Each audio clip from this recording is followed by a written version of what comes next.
Hi, everyone. Okay, so the countdown has started before I leave on the 24th to go to training. And I was really thinking about everything that, like I needed to pack. What everything am I going to wear? How many wigs am I going to bring? Uh, am I getting nervous? Now I'm starting to get nervous. You would think that after flying for a number of years that I already have, and the in-flight supervisor training that I have, that I would be sailing into this really calm. But I'm not. I'm finding out. Thank God I got my luggage that I ordered from Walmart. I think that kind of like calmed me down just a little bit, not a lot, but a little bit. So I think once I get everything that I need in order, like all of my clothes, we're starting to get a lot of things from American about what we need to bring and what to expect this good old journey process.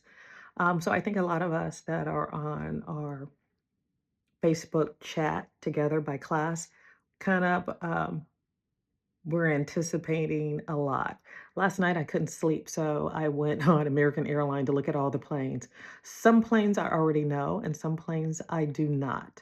So it's really getting in my head thinking, how am I going to study?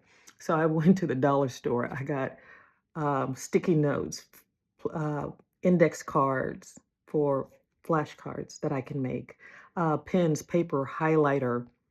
I'm thinking about that, my vitamins and everything else that I take to help get me through these next 6 weeks.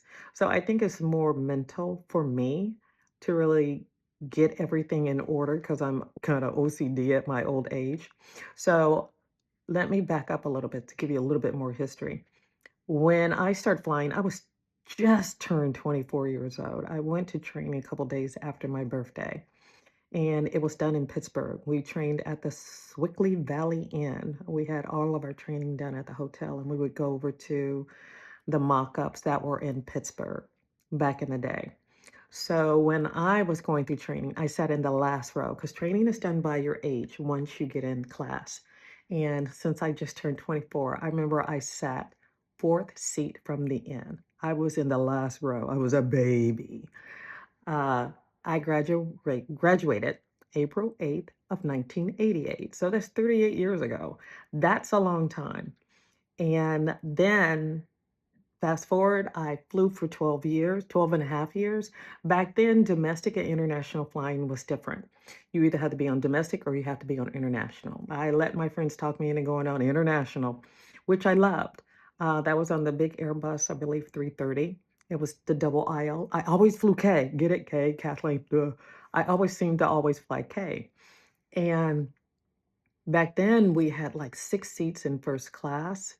Um, 12 or 24 business class seats, and then the rest was in coach. So it was like 14 of us on that plane back then. I don't know what they have now. So again, I'm gonna have to relearn service all over again because now with the new planes, they have new first class pods. So that ought to be interesting to see how those dynamic goes. With that, when I graduated, I was based in Pittsburgh, and like we didn't fly any in April. We didn't really fly in May to Memorial Weekend. From there, we flew nonstop. We graduated, and we started out with like 60 something in our class. We graduated 48. So that should tell you how people sometimes will drop out. Um, I remember going through training, if you didn't pass a test, you could do one retake. And then after that retake, if you didn't pass, you were gone. They only gave you one retake. And I can't remember it was one retake for the 6 weeks or one retake for every test. That I can't remember what it was. So I guess we'll find out that in training. Something else, back then, back in 88, they used to weigh us. And for some reason, I could not get my height and weight. So I thought that I was right on the cusp of what I should have been weighing. So I ate salads the entire time. I was petrified to eat, thinking that they were going to dock us back then. way back then that they used to weigh us. So, of course, when I graduated, I found out that I had my weight wrong. So I could have been eating, but I was not starving myself, but I didn't eat no cheeseburgers and french fries like I wanted to. I ate salads the entire time. Go figure. So, went through those 6 week training. I remember overwater training. We didn't jump in a pool. We went in a room that had a blue floor and waves on the side of the walls. That's how long ago that was. Um, I remember, so I would fly international. Back then, you didn't really get a discount on hotels. You didn't really get a discount on other airlines. So if I was to fly somebody else, I remember I had to pay like $50 to fly like on a Delta or United, anybody else other than US Air. Because back then, they didn't have it. There was no commuter clause. It was none of these things that flight attendants have now. Oh my God, I wish I had back then. Um, I remember that was also the year that Philadelphia base opened up. We discovered if we went to Philly, hell, we held a line. So you know what our junior flight attendants did? We transferred to Philly. I remember Philly was 2 rooms, not really that big. So one room had all these file cabinets, which was our mail, and then all these boxes and little places for you to work and sign in computers. But the other side was like a crew room with sofas and chairs. We used to pull seniority to sleep, sofas to chairs. I mean, we used to line up all of our uniforms. We had a bathroom, a regular kind of public bathroom, but you couldn't kind of like get to where our crew rooms used to be upstairs in Philadelphia. And again, very small. Um, but we held a line and we kind of like made it commutable. And when we were able to hold lines back in Pittsburgh, we transferred back to Pitt because that's where I was living. So I was commuting Pitt, Philly. So on a plane, that's probably about real short flight. It all depends on what plane you were on as to the time. So I'm gonna say 45 minutes at the most, door to door from Pitt to Philly. So very, very short flight. So I stayed in Philly and then finally, like year 12 and a half, somewhere in there, I went on international. So back to Philly I go, um, because that's where all the international flying was going out of. So I went down to, we moved to Atlanta. I became an in-flight supervisor. Oh, I stopped flying. That commuting was killing me at first because I never really commuted before. I wasn't really good at it. So I would fly up to from Atlanta after we moved here in 2000. I would fly up to Philadelphia and I was on international. So that's a 2.5 hour flight. Then doing close to a 9 hour flight. For some reason, I always wanted to fly to Frankfurt because I love Wiesel Schnitzel. I fly for food. And the hotel was great. It was just a good overnight. I mean, I back then I did Paris, I did the London, I did some other Rome, I think we had. Back then, when you were going to fly international, each city that we flew to had its own room, meaning all your paperwork. So you had to meet in that room.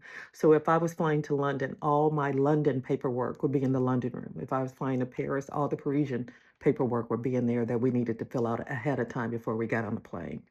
And that's when we would also pick our assignments, what jump seat you were going to be sitting on, by seniority, of course. And for some reason, I always got K. Uh, so I did that. That was also the time where I had baby number one, Barrington. I think between being postpartum and I flew back, Barrington was a night baby. I'm a morning person. We clashed. Nobody told me when you have a baby, you're supposed to sleep when the baby sleep. So I didn't do that. From there, so I end up quitting. I think because I was just tired. And when I told my supervisor back then to be an in-flight supervisor, you didn't have to go through flight attendant training. They were short, so they was taking everybody. So I didn't have a supervisor in my mind that understood the love for flying like a flight attendant would, or someone who went through flight attendant training. So instead of saying, Kathleen, take a leave, because we did have 30-day leaves that I could have taken, but I wasn't thinking about that. All I was thinking was, I want to go to sleep. So she said, "Well, if you want to quit, send me an email and I'll take you off and that'll be it." So that's what I did. I quit in 2000, October of 2000. If I had one regret in my whole entire life was the day that I stopped flying. And it didn't hit me to what I did till like a week later after I got rejuvenated that I just ended my career.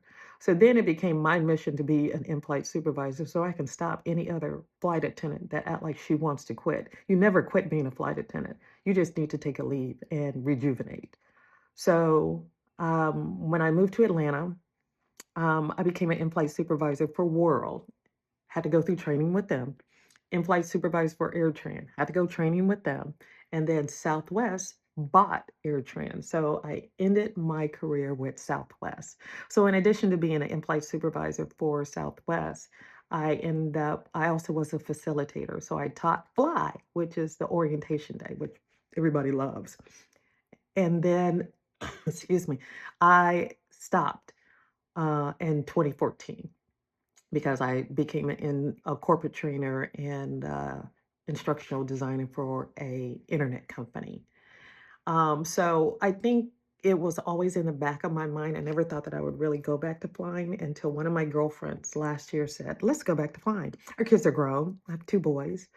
Now they're 27 and 24. My youngest is Remington, and he is an airline mechanic, and my husband works for Delta. He has 26 years with Delta. So flying has always still been there. So now, went through flight attendant training, went to the interview in Dallas. Interesting and fun at the same time because it's almost like riding a bike. And then I got the CJO, certified job offer. And I think at the time I like wanted to cry when I got it because then it hit me. Oh my God, this is really happening. When you get a CJO, you have to get a background check. You have to do a drug screening, which I passed. Um, and then it's a whole lot of other little paperwork and fingerprints that you will have to do. So now I go to training at the end of this month, and I'm really narrowing down what I need to take. So follow me along in the process. So this was the nuts and bolts in the history of me going back to flying after being off for 26 years. You can do it. Anybody can become a flight attendant. You just have to have that bubbly personality, a little animated, and you have to have the love for flying. And you can do it. If I can do it after being away for 26 years, you can do it. So that's me in a nutshell.